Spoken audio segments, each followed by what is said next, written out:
고린도전서 7장 1절부터 24절까지의 본문을 통해서 이 교회의 거룩함을 위하여라는 본문 제목의 말씀으로 함께 은혜를 나누고자 합니다. 교회를 다니는 사람들 중에서도 예수 그리스도로 믿고 고백하는 사람들을 우리는 성도라고 부릅니다. 똑같은 세상을 살아가지만 성도라고 한다면 자기의 삶을 예수 그리스도를 위해 사는 사람들, 이 세상과는 구별된 자, 이 거룩한 자로 살아가는 사람들을 성도라고 합니다. 그런데 안타깝게도 오늘날 이 교회 안에서 성과 관련하여 이 심각한 문제들이 계속해서 뉴스로 나오기도 하고 기사화되기도 하죠. 계속해서 성과 관련된 문제들이 발생합니다. 성도라는 이름이 무색할 정도로 이렇게 목회자의 불륜 뉴스나 아니면 다음 세대 청년들 아니면 심지어 청소년들까지도 이 교회를 다니고 있음에도 불구하고 무분별하게 성관계를 하고 있는 시대가 되었습니다. 세상이 음란한 것은 둘째치고 교회 안에서 이 거룩한 백성이라는 이름의 성도가 아니라 말 그대로 성의 길을 따라가는 성도의 모습이 오늘날 교회에서 굉장히 많이 이루어지고 있다라는 거죠. 이제는 혼전순결이라는 말, 이 너무나도 당연한 말이 이제는 어색해지고 이 무색해진 때가 바로 오늘날인 것 같습니다. 이 성경을 보면요, 이 성경에서도 어떻게 우리의 이 모든 걸 잘 아셨는지 이 성경에서 가장 많이 지적하고 있는 인간의 죄가 바로 음행에 대한 죄입니다. 또한 이 미국의 목사님인 케빈 드영 목사님의 조사에 따르면요, 이 교회사, 그러니까 교회의 역사를 쭉 이렇게 살펴봐도 가장 많이 다룬 죄 역시 교회 안에서 성 문제였다라고 말씀합니다. 즉 이런 것들을 우리가 종합해 볼 때 이 사탄이 우리를 넘어뜨리기 위해서 사용하는 가장 효과적이고 가장 무섭고 보편적인 무기가 무엇이냐? 바로 이 음행과 관련된 문제다라는 것을 우리는 알 수 있습니다. 우리가 살펴보는 이 고린도 교회의 모습도요, 크게 다르지는 않았습니다. 그들 역시도 음행으로 문제를 겪었고, 우리가 이 5장과 6장을 보면 쭉 나오는데요. 그리고 이러한 문제는 교회의 갈등으로 이어지는 또 다른 문제를 낳았습니다. 그렇다면 이제 이 성적인 문제에 관하여서 특별히 이 결혼과 관련된 문제에 관하여서 오늘 7장의 말씀이 시작이 되는데요. 과연 사도 바울은 고린도전서를 기록하면서 이 고린도 교인들에게 과연 이 성적인 문제, 특별히 교회 안에서 이 결혼에 관련된 문제를 어떻게 말하고 있는지 한번 쭉 살펴보려 합니다. 그래서 저는 이 말씀을 통하여서 이 고린도 교회의 타락한 모습을, 특별히 성적인 타락의 모습을 그대로 답습하고 있는 오늘날의 한국 교회가 이 성과 관련된 문제에서 어떻게 거룩함을 추구하고 더 나아가 구별된 성도로서 살아갈 수 있는지를 함께 나누어 보려고 합니다. 먼저 우리가 고린도 교회가 겪는 문제에 대해서 한번 살펴보도록 하겠습니다. 1절 말씀인데요. 너희가 쓴 문제에 대하여 말하면 남자가 여자를 가까이 아니함이 좋으나, 여기서 남자가 여자를 가까이 아니함이 좋다라고 말한 부분이 있죠. 사실 이 부분 때문에 많은 분들이 이 말씀을 오해합니다. 뭐라고 말하느냐? 자, 봐라, 사도 바울이 이렇게 남자가 여자를 가까이 아니하는 게 좋지 않냐? 남자가 여자를 가까이 하다라는 것은 특별히 성관계, 또 부부의 성관계를 또 의미하는데요. 이런 것을 보면서 바울이 독신이 좋다고 하지 않았냐? 그러니 결혼을 안 하는 것이 더 바람직하다라고 오해합니다. 그러나 그것은 오늘 이 고린도 교회의 말씀을 잘못 이해했기 때문에 생기는 이런 일인데요. 여기에 이제 또 다시 보면요. 너희가 쓴 문제에 대하여라고 시작하죠. 지금 고린도 교회가 이 자기들이 어떤 문제를 겪고 있는데 그 문제에 대해서 바울에게 이 편지를 보내서 물어봤던 겁니다.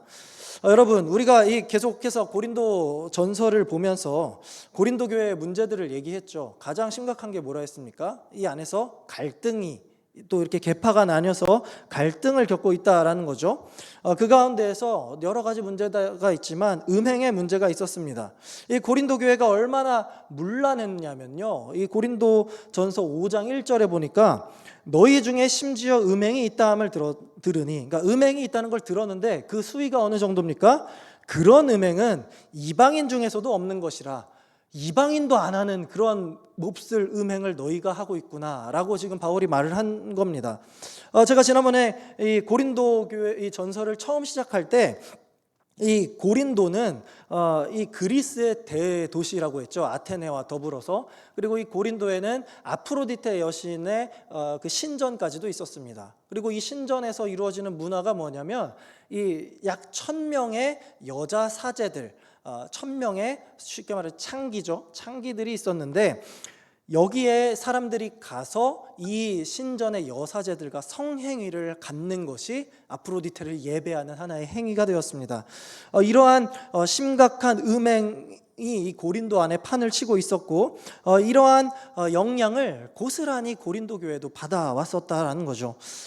자, 그런데 이 더군다나 이 음행의 문제로 허우적대고 있는 고린도 교회를 누가 공략을 하느냐? 바로 영지주의 이단이 공격을 합니다. 그러니까 이 고린도 교회의 갈등을 우리가 이해하기 위해서는요, 이 고린도 교회의 갈등을 부추기고 분열을 조장한 영지주의의 입장을 우리가 이해를 해야 왜 고린도 교회가 지금 이 배경의 문제들을 겪고 있는지를 우리가 더 이해할 수가 있습니다. 그래서 영지주의가 어떤 자들입니까? 영지주의란 영과 육을 완전히 구분하고 분리했던 자들을 말합니다. 그러니까 영의 세계는요 굉장히 거룩합니다. 그러나 이 육의 세계, 이 인간적인 이 세상의 세계는 굉장히 악하다라는 이분법적인 사고를 지닌 사람들이었습니다. 그래서 영적인 것만이 자기들의 진짜 실체고 육적인 것은 그냥 악하거나 내버려둬도 된다라고 했던 거죠. 그래서 영지주의가 이러한 사고를 바탕으로 두 가지 부류가 또 영지주의 안에 나타나는데요. 첫 번째는 우리는 이 영적인 것만 실체야. 그러니까 이 육적인 것, 세상적인 것은 그냥 마음대로 해도 돼. 그러니까 세상에서 내가 무슨 짓을 해도 돼라는 거죠. 그래서 방임주의를 하거나 내 육체적 쾌락을 위해서 마음껏 방탕하게 살았던 사람들이 영지주의 안에 있었습니다. 그래서 그들이 교회에 들어와서 음행을 마음껏 했던 거죠. 자, 또 하나의 부류가 무엇이냐면 마찬가지로 영적인 것만 실체니까 그러면 육체적인 것은 전혀 해서는 안 된다라고 하며 극단적인 금욕주의를 펼쳤습니다. 그러니까 이 고린도 교회를 한번 생각해 볼게요. 생긴 지 얼마 되지 않은 아주 어린 교회입니다. 그 교회 안에 지금 한편으로는 아주 쾌락주의자들이 있고 한편으로는 금욕주의자들이 있는 것이죠. 그러니까 이 교회 안에서 안 그래도 이 갈등과 대립이 있는데 이 금욕주의와 쾌락주의자들까지도 서로 교회의 갈등을 부추기며 싸웠던 겁니다. 그래서 이제 금욕주의자들이 보다 못해 이제 사도 바울에게 편지를 보내서 이제 남자가 여자를 가까이 하는 거 이게 과연 좋은 거냐? 이거 오히려 남자가 여자를 가까이 아니하는 것이 좋지 아니하냐라고 확인하려고 보냈던 거죠. 그래서 바울은 이제 그 편지를 받고 나서 고린도 교회가 겪는 이 문제에 대해서 답변하는 것이 이 고린도전서 7장의 내용입니다. 그러니까 고린도전서 7장을 볼 때요, 우리가요, 그냥 일반적인 삶에서 우리의 이 단순한 결혼에 대한 일반적인 가르침을 주고 있는 본문이다라고 이해하기보다는 이 고린도전서 7장은 이 교회가 분열되고 있는 와중에 교회를 다시 하나 되게 하기 위해서 바울이 과연 이 결혼이라는 것을 뭐라고 가르치는가, 즉 교회적인 관점에서 이 말씀을 보는 것이 훨씬 우리에게 유익합니다. 자, 그럼 이 관점에서 우리가 이 말씀을 볼 텐데요, 과연 사도 바울은 이 결혼에 대해서 어떤 의미를 우리에게 가르쳐주고 있습니까? 첫 번째는 이 결혼은 우리의 거룩함을 지켜주는 제도라는 겁니다. 1절에서 지금 금욕주의자들이 바울에게 질문을 던졌습니다. 우리 교회가 지금 음행으로 이 난리인데 그럴 거면 그냥 결혼 안 하고 혼자 사는 것이 낫지 아니하냐? 자, 오히려 결혼하는 사람들 그냥 헤어지는 게 낫지 아니하냐? 이렇게 묻는 이 질문에 바울이 뭐라고 답합니까? 2절 말씀입니다. 네, 2절 말씀. 음행을 피하기 위하여 남자마다 자기 아내를 두고 여자마다 자기 남편을 두라라고 합니다. 그러니까 남자는 자기 아내를 두고 여자도 자기 남편을 두라. 여기서 자기 아내, 자기 남편, 자기라는 표현이 있잖아요. 그러니까 남녀가 서로 자기의 아내, 자기의 남편을 둬서 서로 1대1의 관계, 1대1의 소유권을 갖는 이 관계를 가지라는 말입니다. 이게 무슨 관계예요? 결혼을 말하고 있다라는 거죠. 그러면 사도 바울은 결혼을 하는 것이 더 낫다라고 얘기하고 있는데 무엇을 위해서라고 합니까? 바로 음행을 피하기 위해서라고 말을 하죠. 그러니까 너희의 입장도 이해는 되지만 음행을 피하기 위해서는 오히려 결혼을 하는 것이 더 낫다라고 말하는 겁니다. 계속해서 이제 3절에서 또 이렇게 얘기를 합니다. 남편은 그 아내에 대한 의무를 다하고 아내도 그 남편에게 그렇게 할지라. 바울은 여기서 남편과 아내가 서로 간에 의무를 다하라고 말합니다. 여기서 말하는 의무는요, 1차적인 의미에서는 부부간의 성관계를 의미합니다. 그리고 더 나아가서는 부부간에 겪는 모든 생활까지도 말을 합니다. 그러니까 지금 남편과 아내, 우리가 교회에 다닌다고 해도 우리는 죄가 있기 때문에 음행으로 넘어질 수 있는 연약한 사람들인데 서로 간에 남편과 아내가 음행으로부터 서로 부부관계를 지키기 위해서는 서로 간의 부부 생활에 의무감을 가지고 최선을 다해야 한다라고 말을 하는 것이죠. 이어지는 5절의 말씀을 우리 한번 함께 읽어볼까요? 5절입니다. 시작. 서로 분방하지 말라. 다만 기도할 틈을 얻기 위하여 합의상 얼마 동안은 하되 다시 합하라. 이는 너희가 절제 못함으로 말미암아 사탄이 너희를 시험하지 못하게 하려 함이라. 자, 여기서 바울이 이렇게 말해요. 서로 분방하지 말라. 자, 이 말씀을 보면요, 한국 교회 안에 좀 찔리는 부부가 좀 있지 않을까 싶어요. 그런데 이 바울은 여기서 분명히 말하죠. 서로 분방하지 말라. 다만 이 바울이 분방에 대해서 예외를 두는 단 한 가지가 있습니다. 그것이 무엇입니까? 기도할 틈을 얻기 위하여서는 합의상 얼마 동안은 분방을 해도 가하다라고 말을 한 겁니다. 지금 그러니까 우리가 사도 바울이 결혼에 대해, 특별히 부부관계에 대해서 얘기를 할 때 바울의 초점이 어디에 맞춰져 있는지를 우리가 여기서 확인을 할 수가 있습니다. 바울은 지금 너희들이 부부 관계 속에서 이렇게 어떻게 하고 이런 거를 더 집중하기보다는 바울은 지금 이 관점에서 뭐에 초점을 맞추고 있느냐? 너희가 음행을 피하기 위해서, 더 나아가 너희가 기도하기 위함에 초점이 맞춰져 있다라는 겁니다. 다시 말해서 사도 바울은 부부의 관계를 통해서 고린도 교회 너희 부부들 참 행복하길 바래요, 이런 걸 원해서 이 편지를 쓴 게 아닙니다. 바울은 지금 이 바른 부부 관계를 통해서 고린도 교회가 지금 겪고 있는 음행의 죄를 멀리하고 오히려 더욱 기도하는 일에 힘써서 거룩한 성도, 거룩한 교회로 회복하는 방법을 제시해 주고 있는 겁니다. 그러니까 부부로서 산다라는 것은 교회 안에서 무엇을 말하는 거냐? 바로 교회 안에서의 거룩을 연습하는 최소한의 관계가, 그 단위가 뭐냐? 부부라는 거죠. 더 나아가 이 교회 공동체를 더욱더 거룩한 공동체로 이루기 위해서 바로 이 바람직한 부부의 관계, 부부의 생활이 필요하다라고 말하는 겁니다. 이제 사도 바울의 초점을 우리가 알 수 있겠죠.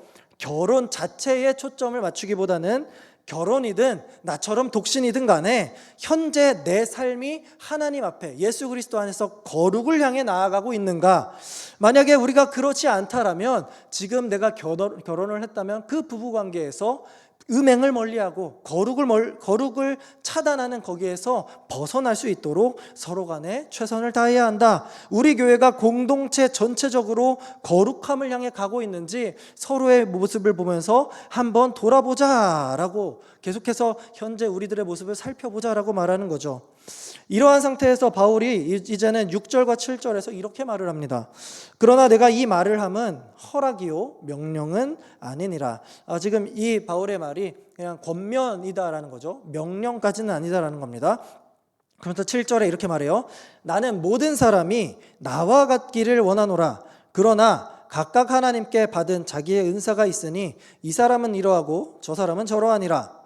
지금 바울이 모든 사람이 자신과 같기를 원한다, 나와 같기를 원한다 라고 말합니다. 그러니까 바울이 지금 이 관계적인 면에서 신분상 뭐예요? 독신이잖아요. 그럼 바울은 모든 사람이 다 독신이 되길 원합니다 라고 하는 걸까요? 사실 이 바울의 이 말 때문에요, 이 신학자들 사이에서도 바울의 결혼 문제가 굉장히 좀 이슈가 되고 좀 이렇게 의견이 갈리기도 합니다. 사도 바울이 결혼을 안 한 독신이냐, 아니면 결혼을 했었는데 이혼을 하고, 아니면 사별을 하고 지금 독신이 되었느냐. 그러니까 요즘 말로 하면 뭐예요? 바울이 모태솔로였느냐, 아니면 돌싱이냐라는 거에서 이 의견이 분분하다라는 거죠. 왜 이런 충돌이 있냐면, 바울은 예수님을 만나기 전에 사울이라는 이름으로 활동을 할 때 당시 이 유대 사회 최고의 학자인 가말리엘의 이 아래에서 5, 6년간 배웠습니다. 그러고 나서 무엇으로 활동했느냐? 랍비의 신분으로 15년 정도 활동을 했습니다.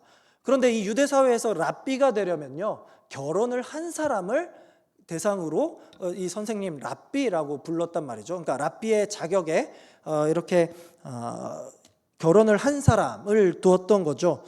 그러니까 이 바울은 결혼을 했었을 거다라고 추정을 하고 있는 겁니다.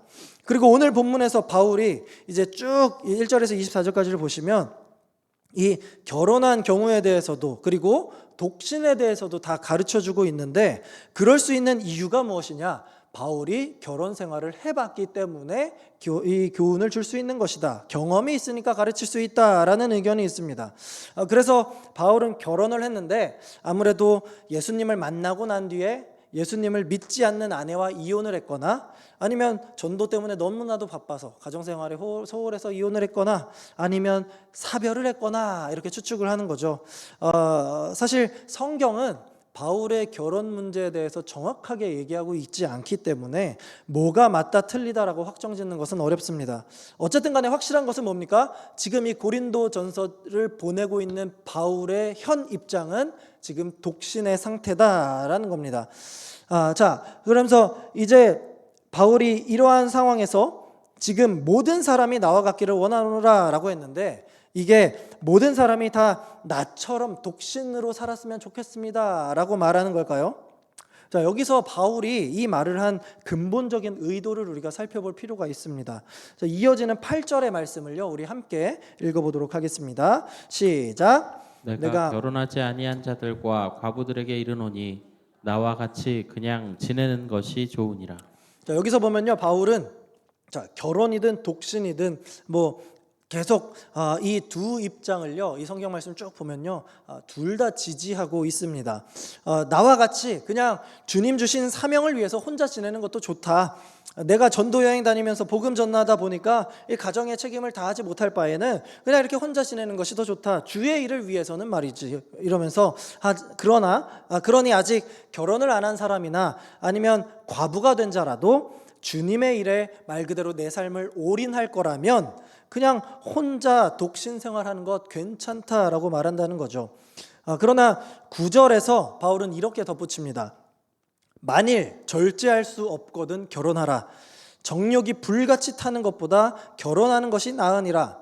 자, 이제 바울은 주님의 일을 위해서라면 독신하는 것으로 사는 것 좋은데, 만약에 정욕이 너무나 불타는 것처럼 이제 너무나도 내 안에 정욕이 뜨겁게 타올라서 내가 절제할 수 없다면, 아까 처음 말한 것처럼 있죠. 음행을 피하기 위해서 결혼하라라고 말하는 거죠. 이게 바로 거룩한 성도의 모습을 지킬 수 있는 방법으로서 제시하는 바울의 해답인 겁니다. 자, 그게 더 낫다라고 하는 거죠. 지금 그러니까 바울은 결혼과 지금 혼자 자기가 독신으로서 주님의 일을 하고 있는 이 싱글의 삶, 이 양쪽 가능성을 다 지지하고 있는데, 단 여기서 이제 전제 조건이 붙습니다. 자, 무엇을 위해 살 때 독신이 더 낫다라는 겁니까? 주님의 일을 행하며 살 때라는 겁니다. 그러니까 거룩한 성도의 복음적인 삶을 위해서라면 독신이든 결혼이든 그냥 더 나은 것을 하라라고 말하는 거죠.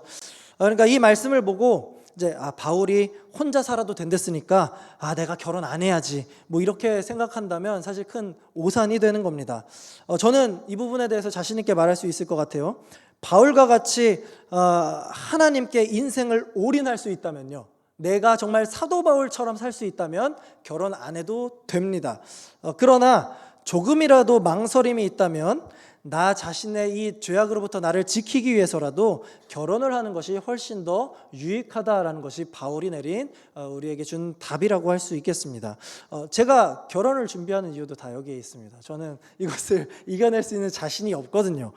자, 이러한 점에서 저는 요즘에 TV나 인터넷 프로그램을 보면요, 사실 좀 화가 날 때가 요즘에 굉장히 많이 있습니다. TV를 잘 보지도 않고 이 인터넷에서 그러한 프로그램을 잘 보지도 않는데 요즘 이렇게 지나갈 때 뭐만 봤다 하면요, 요즘 TV에서 뉴스에서는 뭘 가장 심각하게 다룹니까? 저출산 문제, 국가적 위기다라고 말하고 있지 않습니까? 국가의 존망이 달린 일이다라고 경고하는데 예능 프로그램들을 이렇게 돌리다 보면요, 계속 무슨 결혼 생활을 지옥 생활로 묘사를 하고 혼자 사는 것을 로망인 것처럼 얘기하고 이혼하는 것을 더욱더 부추기는 그러한 모습들을 계속해서 청년들에게 보여주고 있다라는 거죠. 그러니까 청년들이 자연스럽게 결혼에 대해서 부정적인 생각을 갖게 되고 싱글 라이프, 혼자 사는 것에 대해서 뭔가 더욱더 이상향으로서 보게 되는 그런 것들을 보면요, 저는 정말 화가 많이 납니다. 그러니까 혹여나 우리 한국교회 청소년들과 청년들이 그 프로그램의 이러한 모습을 보고 부정적인 영향을 받지 않을까 심히 걱정이 되기도 합니다. 바울이 말하는 독신은요, 이런 의미에서 내 삶을 더 잘 영위하기 위해서 싱글로 살아야 된다라는 것이 아닙니다. 뭐라고 했죠? 주의 일을 하기 위해서라면 독신도 괜찮다라고 한 것이죠. 저는 이러한 악한 프로그램들의 영향을 사실 앞으로 계속해서 받게 될 이 다음 세대가 참 걱정이 됩니다. 그러나 여러분, 성경은요, 이 결혼에 대해서 결코 부정적으로 얘기하지 않습니다. 우리가 맨 처음에 하나님의 말씀으로 돌아가 볼까요? 창세기 2장을 한번 보면요, 2장 18절에서 하나님은 이렇게 말합니다. 여호와 하나님이 이르시되 사람이 혼자 사는 것이 좋지 아니하니 내가 그를 위하여 돕는 배필을 지으리라 하시니라 라고 하시죠. 하나님께서 아담을 지으셨습니다. 근데 그 아담을 보고 이렇게 말씀하시는 거예요. 혼자 사는 것이 좋지 않다. 그래서 하나님께서 아담의 갈빗대를 취하셨고 그의 아내를 이렇게 지으신 거죠. 그러면서 이제 24절에서 이렇게 말씀하십니다. 이러므로 남자가 부모를 떠나 그의 아내와 합하여 둘이 한 몸을 이룰지로다. 그러니까 이게 뭐예요? 결혼이죠, 결혼. 즉 결혼은요, 우리가 무슨 우리의 쾌락을 위해서 이루어진 그렇게 생겨난 것이 아니라 하나님께서 이 세상 가운데 최초로 제정해 주신 사회적인 제도다라는 겁니다. 그것도 하나님께서 독처하는 사람이 좋지 못하여서 사람을 생각하셔서 사람을 위해서 주신 아주 좋은 제도가 결혼이다라는 거죠. 이것이 하나님의 창조 질서요, 창조의 원리입니다. 요즘 얼마나 이 세상이 성적으로 문란하다 못해 엉망입니까? 요즘은 세상에서는 남자가 남자를, 여자가 여자를 가까이 하는 것은 존중해달라면서 동성애를 옹호하는 타락한 시대가 되었습니다. 그러한 점에서 저는 이 고린도 교회의 무너진 질서를 회복하기 위해서 사도 바울이 올바른 결혼의 관념을 가르쳐주고 있다라는 거죠. 이게 오늘날 우리에게도 동일하게 우리들의 교회를 바르게 세우고 지키는 데에 대단히 중요한 말씀으로서 고린도전서가 우리에게 다가오고 있다라는 거예요. 이 남녀의 결혼은요, 이 두 사람의 이 성도를 비롯하여 더 나아가 교회 공동체를 이 음행과 분열과 부정으로부터 거룩하게 지켜주는 은혜의 제도라는 것을 꼭 기억하시는 우리가 되었으면 좋겠습니다. 계속해서 이 결혼에 대해서 사도 바울이 더 나아가 어떤 관점에서 우리에게 가르침을 주고 있느냐? 결혼은 그리스도의 몸된 교회를 세워가는 시작점이 된다라는 겁니다. 고린도 교회의 문제를 해결하기 위해 결혼에 대한 바른 의미를 이 앞에서 지금 바울이 가르쳐 줬죠. 그러면 이제 이 1절에서 24절 쭉 눈으로 훑어보면요, 바울이 이 24절까지의 말씀 가운데 이 후반부에서 이 결혼을 넘어서는 관점으로 이야기를 확장시킵니다. 그러니까 바울은 결혼을 다루다가 더 나아가서 이제 하나님과 우리, 그리스도와 우리의 관계의 문제로 이 결론을 끝맺습니다. 우리 함께 이 결론 부분인 20절에서 24절까지 좀 긴데요, 그래도 우리 함께 읽어보도록 하겠습니다. 시작. 각 사람은 부르심을 받은 그대로 부르심 지내라. 지내라. 내가 종으로 있을 때에 부르심을 받았느냐 염려하지 말라. 그러나 내가 자유롭게 될 수 있거든 그것을 이용하라. 주 안에서 부르심을 받은 자는 종이라도 주께 속한 자유인이요 또 그와 같이 자유인으로 있을 때에 부르심을 받은 자는 그리스도의 종이니라. 너희는 값으로 사신 것이니 사람들의 종이 되지 말라. 형제들아 너희는 각각 부르심을 받은 그대로 하나님과 함께 거하라. 아멘. 지금 20절부터 24절까지 계속해서 동일하게 반복되는 표현이 있죠. 제가 노란색으로 표현한 부르심이라는 단어가 계속해서 반복이 됩니다. 자, 7장 1절부터 24절까지 지금 바울이 결혼에 대한 관점에서 이야기를 시작했는데 이 후반부에서 바울이 갑자기 부르심을 강조하고 있다라는 거죠. 그러면서 사도 바울은 남자와 여자의 결혼의 관점을 자연스럽게 그리스도와 그리고 그분의 부르심을 받은 종의 관점으로 전환시키는 이렇게 흐름을 갑니다. 다시 말해서 이 남녀의 결혼을 사도 바울은 그리스도와 종의 개념으로 마무리를 한다라는 거죠. 그러면 우리는 이 결혼의 문제가 성도의 거룩함을 보호해주고 그리고 그 거룩함을 넘어서서 예수님과 성도의 관계, 그리스도와 성도의 이 공동체 관계인 교회의 관계, 그러니까 예수님과 교회의 관계로 결혼의 문제가 확장되고 이어진다라는 것을 확인할 수 있습니다. 그러니까 이것을 약간 긴가민가 할 수 있는데요. 이것을 조금 더 자세히 이해하기 위해서는 바울이 이제 다른 서신의 결혼에 대해서 기록한 것을 보면은 우리는 조금 더 잘 알 수 있습니다. 에베소서 5장 말씀입니다. 5장 22절부터 25절까지의 말씀 제가 조금 천천히 읽도록 하겠습니다. 아내들이여 자기 남편에게 복종하기를 주께 하듯 하라. 이는 남편이 아내의 머리됨이 그리스도께서 교회의 머리됨과 같음이니 그가 바로 몸의 구주시니라. 그러므로 교회가 그리스도에게 하듯 아내들도 범사에 자기 남편에게 복종할지니라. 남편들아 아내 사랑하기를 그리스도께서 교회를 사랑하시고 그 교회를 위하여 자신을 주심같이 하라. 아멘. 자, 에베소서에서 이 바울은 가정생활 그리고 남편과 아내의 관계를 그리스도와 교회의 관계로 연결시킵니다. 그러니까 여기 워딩을 볼 때요, 아내가 남편에게 복종하라고 시대가 어느 때인데 이렇게 보는 게 아니라요, 이 관점을 우리가 어떻게 봐야 되느냐, 아내가 남편을 섬기고 남편이 아내를 사랑하는 이 부부의 생활을 통해서 교회가 어떻게 예수님을 섬겨야 하는지, 예수님이 그러면 얼마나 교회를 사랑하시는지를 우리는 발견하고 깨달을 수 있다는 겁니다. 무엇을 통해서요? 부부의 관계를 통해서 말입니다. 그러니까 교회를 향한 예수님의 사랑의 표현이 무엇이었어요? 십자가 대속의 죽음이었죠. 자기 목숨을 내어주시기까지 교회를 사랑한 그 마음, 그 사랑, 그리고 그 사랑에 감격해서 마땅히 예수 그리스도를 섬기는 교회의 모습.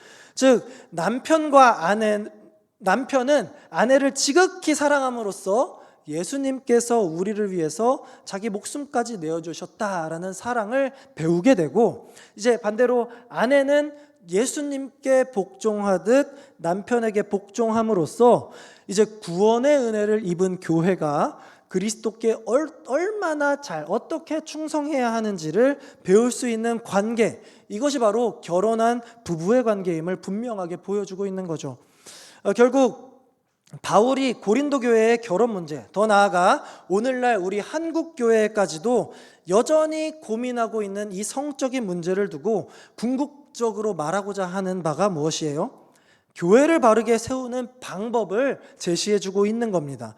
교회의 머리이신 예수님과 그의 몸된 교회가 서로 사랑하고 섬기며 연합하는 이 모습을 결혼이라는 이미지로 가져와서 두 사람이 연합하여 한 몸을 이루는 결혼 관계가 예수님과 교회의 모습과 일맥상통하다라고 말하는 거죠. 즉 우리가 결혼을 통해서 올바른 부부 생활을 한다면 거룩한 성도의 삶을 회복하게 되고요, 더 나아가서 그리스도와 연합을 이뤄서 교회의 갈등과 유혹을 우리가 이겨낼 수 있게 되고 회복할 수 있게 된다라는 겁니다.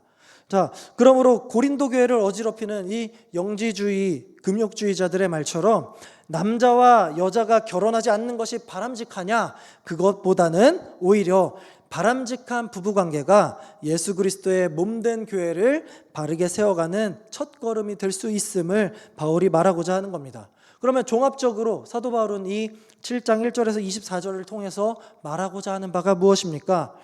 우리가 지금 고린도 교회 성도들은 음행의 문제, 그리고 사람을 사랑하는 이 쾌락의 문제, 여기에 너무나도 지나친 영향을 받았고 이 분파가 나뉘어서 싸우고 있는데, 너희가 사람이나 죄나 이런 거에 영향을 받지 말고 오직 24절의 말씀처럼 형제들아 너희는 앞에 있네요. 성경을 보시면 24절에 형제들아 너희는 각각 부르심을 받은 그대로 하나님과 함께 거하라. 그러니까 너희는 사람에게 영향을 받고 사람에게 속한 자가 아니라 이제는 예수 그리스도에게 속한 자다, 하나님께 속한 자다. 23절에서도 말하죠. 너희는 값으로 사신 것이니 라고 말하죠.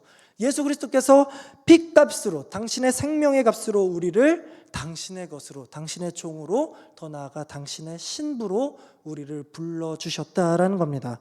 그래서 이제 우리가 이 부부관계를 통해서 무엇을 바라볼 수 있는 겁니까? 예수 그리스도를 바라보고 예수 그리스도와 교회의 연합, 나의 연합을 예수님 앞에 세워감으로써 우리가 든든히 나 자신과 우리 교회를 거룩한 공동체로 세워갈 수 있게 되는 겁니다. 사랑하는 영신의 성도 여러분, 그러면 우리는 오늘 이 말씀을 우리에게 비추어서 진단해 볼 수 있겠죠? 자, 결혼한 분들이라면 내가 남편과 아내를 통해 예수님과 종의 관계로까지 나아가고 있는지, 그리고 독신인 분들은, 그리고 아직 결혼을 안 한 청년, 여기서는 저밖에 없는 것 같아요. 자, 어쨌든 이 결혼을 안 한 사람들이 있다면, 또 그러한 자녀를 둔 부모님들이 여기 계시다면, 내가 내 개인의 삶과 교회 공동체 안에서 내가 육체의 정욕에 휘둘리지 않고 그리스도인으로서 정말 거룩함을 가지고 살아가고 있는지 우리 자신을 한번 돌아보고 또 나의 자녀의 모습을 한번 돌아볼 수 있어야 합니다. 하나님이 허락하신 이 울타리 안에 있을 때에 우리는 그리스도의 몸된 교회를 이루고 그 어떤 유혹과 시험이 와도 흔들림 없는 견고한 교회 공동체를 이루어갈 수 있습니다. 오늘 이 말씀을 꼭 기억하시고 우리가 독신으로 싱글 라이프를 살든지 결혼 생활을 하든지 아니면 또 그 외에 어떤 환경에서 살더라도 예수 그리스도의 신부된 교회다라는 신분을 꼭 기억하시고 오직 그리스도와의 연합을 이루는 일에 진력함으로써 하나님의 영광을 이루는 거룩한 성도요, 거룩한 교회의 모습으로 살아가시기를 우리 주님의 이름으로 간절히 소망합니다. 아멘. 우리 이 시간에 함께 오늘 말씀 생각하면서 우리를 사용하소서라는 찬양으로 나아가도록 하겠습니다. 우리가 정말 교회를 교회되게, 우리의 예배를 예배된 삶으로 살게 하여 주시옵소서라는 마음으로 함께 이 찬양 고백하겠습니다.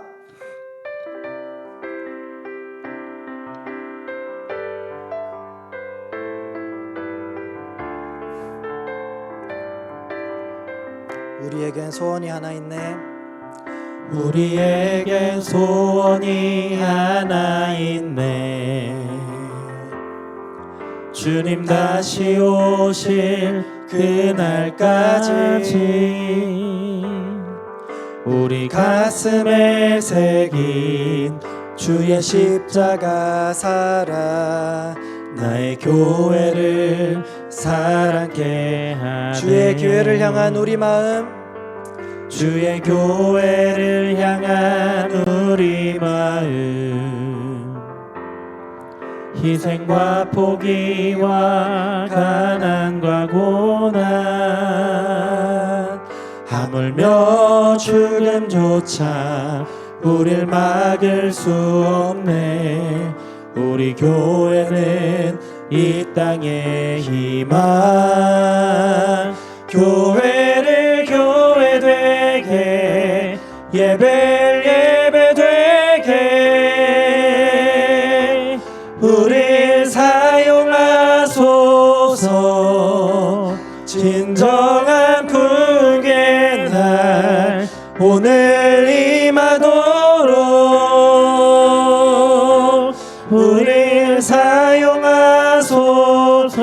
교회를 향한 우리 마음, 주의 교회를 향한 우리 마음, 희생과 포기와 가난과 고난, 하물며 죽음조차 우릴 막을 수 없네. 우리 교회는 이 땅에 교회를 교회되게, 교회를 교회되게, 예배되게 우릴 사용하소서. 진정한 부흥의 날 오늘 임하도록 우릴 사용하소서. 성령 안에 예배하리라. 성령 안에 예배하리라. 자유의 마음으로 사랑으로 사역하리라. 사랑으로 사역하리라. 교회는 생명이니 교회를 교회되게, 예배되게 우릴 사용하소서.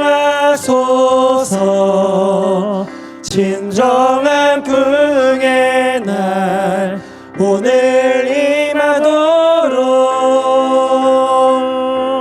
우릴 사용하소서. 아멘. 우리 이 시간에 오늘 말씀을 생각하면서 함께 기도하며 나아가기 원합니다. 우리가 우리의 삶을 돌아보면요, 이 세상이 얼마나 악한지 알 수 있습니다. 그런데 문제는 오늘날 우리 한국교회까지도 제 기능을 못한다라고 세상에게 욕먹고 손가락질을 당하고 있습니다. 저는 그 많은 이유 중에 하나가 우리 교회가 여전히 음행에 넘어지고 여전히 하나님보다 우리의 이 거룩함을 지키기보다 우리의 음행이라는 죄에 넘어지기 때문이라고 생각됩니다. 이러한 시기에 우리가 오늘 이 말씀을 기억하면서 정말 우리가 정말 교회다운 교회, 예배다운 예배를 드리는 교회로 회복하기 위해서 이 두 가지 기도 제목으로 함께 기도하며 나아가기 원합니다. 첫 번째로 우리 영신교회 안에 결혼한 자 있죠, 독신인 자 있죠, 청년들 또 다음 세대들이 있습니다. 정말 이 영신의 성도로 모인 우리들이 각자의 자리에서 하나님의 부르심을 받았다, 우리는 하나님께 속했다, 예수 그리스도 안에 속한 교회 공동체다라는 것을 기억하고 거룩한 삶으로서 하나님께 영광 올려드리는 삶을 살 수 있도록 인도하여 주시옵소서. 두 번째로 바람직한 부부의 관계, 더 나아가서 바람직한 가정과 바람직한 신앙 공동체의 관계를 이룸으로써 예수 그리스도의 몸된 교회를, 우리 이 영신교회를 더욱더 든든히 세워가는 우리 영신의 성도들 되게 해달라고 이 시간에 간절히 이 두 가지 기도 제목으로 함께 기도하며 나아가겠습니다. 사랑의 하나님 아버지, 감사합니다. 우리가 이 시간에 우리 교회를 위하여서 기도하기 원합니다. 아버지 하나님, 우리 교회가 정말 이 세상에게 어떻게 메시지를 전달하고 있습니까? 세상은 과연 우리 교회를 보고 어떠한 평가를 내리고 있습니까? 물론 세상이 악하기 때문에 교회를 비난하고 힐난할 수도 있겠지만 요즘에 이 교회들을 돌아보면 음행의 문제를, 저 고린도 교회가 겪었던 그 문제를 여전히 답습하고 여전히 그 문제를 떨쳐내지 못하고 여전히 거룩함을 지키지 못하는 모습을 봄으로써 오히려 세상을 실족하게 만드는 그러한 일들을 우리가 정말 이 한국교회 안에서 보고 있게 됩니다. 아버지 하나님, 그러나 정말 우리에게 소원이 하나 있다면 우리가 정말 주님께서, 우리의 신랑 되신 주님이 다시 오실 때까지 이 교회가 교회되게 회복하고 정말 우리가 교회 공동체로서 오직 주를 위하여 살아가기 원합니다. 아버지, 우리 교회가 주님께 쓰임받는 교회가 되기 원합니다. 아버지 하나님, 우리 교회 안에 결혼한 자, 독신인 자, 또 청년들 많이 있습니다. 아버지, 우리가 주님께서 성도라는 이름으로 우리를 불러주셨는데 우리가 각자의 자리에서 정말 다른 무엇보다도 하나님의 부르심을 받은 성도라는 것을 기억하고, 아버지 하나님, 우리 스스로가 나는 주님과 함께 있는 자다, 나는 주께 속한 자다, 나는 주님의 부르심을 받은 자다, 그러니 나는 거룩함을 힘쓰겠다라고 우리가 더욱더 다짐하면서 음행을 멀리하고 음행과 또 세상의 여러 가지 정욕과 악함을 멀리하고 우리가 더욱더 우리의 삶을 거룩한 산 제사로서 하나님께 올려드리는, 정말 우리의 삶이 하나님께 영광이 되는 그러한 삶을 살 수 있도록 우리 개인을 하나님 지키시고 우리를 세워 주시옵소서. 아버지 하나님, 더 나아가 우리 영신의 공동체가 정말 하나님 앞에서 바람직한 부부관계를 이루기 원합니다. 바람직한 가정을 이루기 원합니다. 바람직한 신앙의 공동체를 이루기 원합니다. 우리가 이렇게 이 하나님이 주신 공동체 안에서 바람직한 모습을 이룸으로써 아버지 하나님, 우리가 예수 그리스도의 몸된 교회를 더욱더 든든히 세워가는 우리 영신교회가 정말 다른 것이 아니라 예수님의 말씀 안에 서고 예수님의 몸된 교회로서 세상을 향해 빛과 소금의 역할을 감당할 수 있는 우리 영신교회 될 수 있도록 인도하여 주시옵소서. 우리 교회를 시험에 들게 하는 것이 있다면 하나님, 우리 교회를 지켜 보호하여 주시옵시고 우리가 온전히 정말 교회다운 교회로서 예수 그리스도를 위한 교회로서 예수 그리스도의 신부된 교회로서 우리의 사명을 다해 나가는 우리 될 수 있도록 주님 함께하여 주시옵소서.